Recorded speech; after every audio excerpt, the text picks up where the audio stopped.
Hi, this example is about Newton's law of universal gravitation.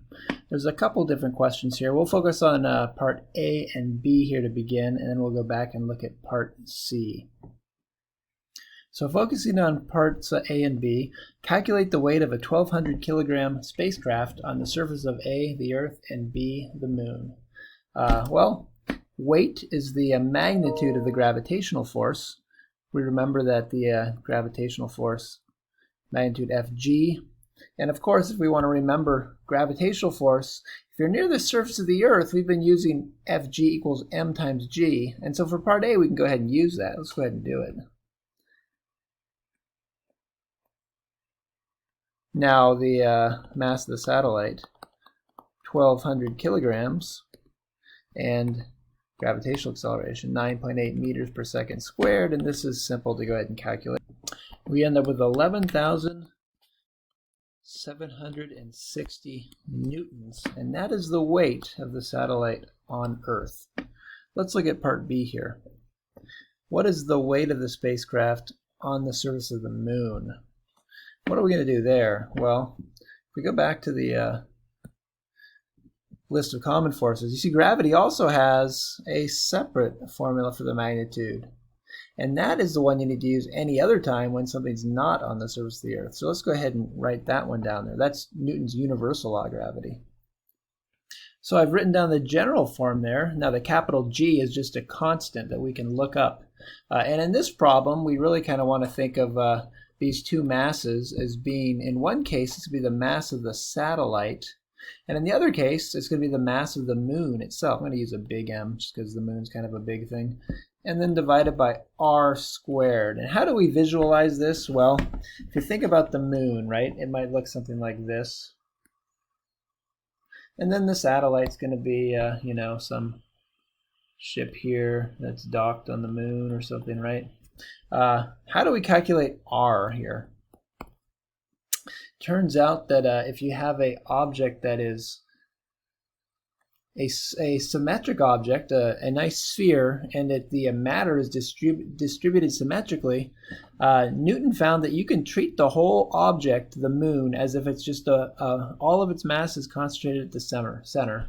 And this spaceship is very small. We can consider it to be a point in space too, and we can just calculate the length between the center of the Moon and to the spacecraft on its surface, which in reality is just that's going to be equal to r is the radius of the Moon, right?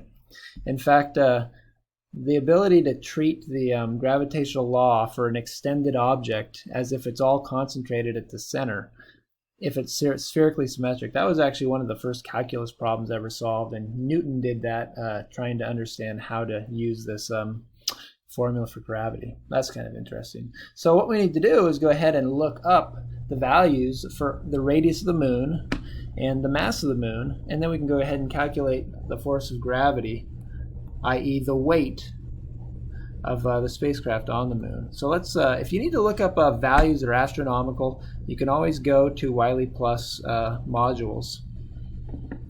And if you go to the Wiley Plus resources, back matter, click on that, open it up, it'll give you a download to this, and you can look up a bunch of information. Like here's G right here, we can write that down.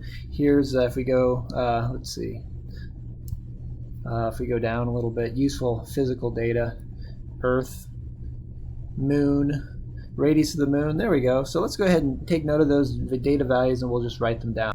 So I've copied those numbers over, and now we're going to be putting in G, mass of the satellite, mass of the Moon, divided by the radius of the Moon squared. And let's plug all our numbers in and see what we get here. So we've plugged in all our numbers, and when I put that into the calculator, it comes out with 1,944 newtons of weight. That's the weight of the satellite on the surface of the Moon. So it's interesting to consider these two numbers. Maybe we'll take the ratio of those and just see what does that look like, right? What is, how much bigger is the weight on the Earth than on the Moon? Let's try it out. Just do a real quick check.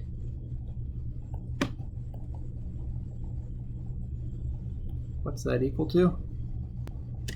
So we see that an object's weight on the Moon is less. It's 6.05 times greater on the Earth than it is on the Moon. And so that's interesting. We see that the mass of the object doesn't change, but of course the weight does. Now let's quickly look and see how is this related to this other formula that we use for the surface of the Earth. How do these two formulas relate? Well, if we do a calculation on the surface of the Earth, we can actually write this as well. Force of gravity. If we want to do it the long way, we could go capital G. We could do the mass of the Earth, the mass of the satellite, and divide by the radius of the Earth squared. And if we do that, we'll put in all our numbers. You know what's going to happen? When I calculate the numbers from the data in our table for Earth, this is going to be equal to 9.8 meters per second squared.